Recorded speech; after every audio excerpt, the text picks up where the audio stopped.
வணக்கங்க. நான் சுப்பிரமணியம் சைக்காலஜிஸ்ட். இன்னைக்கு நம்ம பார்க்க போறது புத்தகங்கள் என்ன செய்யும். புத்தகங்கள் மூலமா நம்ம வாசிக்கிறோம், அந்த வாசிப்பு நம்மளுக்கு என்ன பலனை கொடுக்கும் அப்படிங்கிற பற்றி சின்ன விளக்கங்களை கேட்டுக்கலாம்.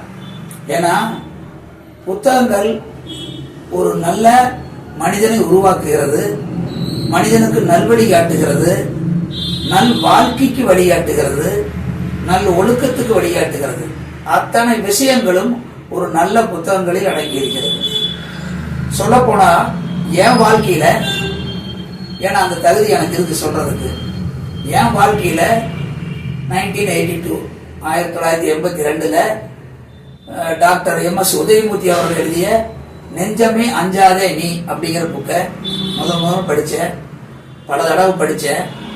அதுக்கும் பிறகு அந்த வாசிப்பு, அந்த புத்தகம் இன்று கிட்டத்தட்ட 40 ஆண்டு காலமாக என்னை ஒரு தன்னம்பிக்கை உள்ளவனாகவும், சுய ஒழுக்கம் உள்ளவனாகவும், துணிச்சல் மிக்கவனாகவும் மாற்றி இருக்கிறது.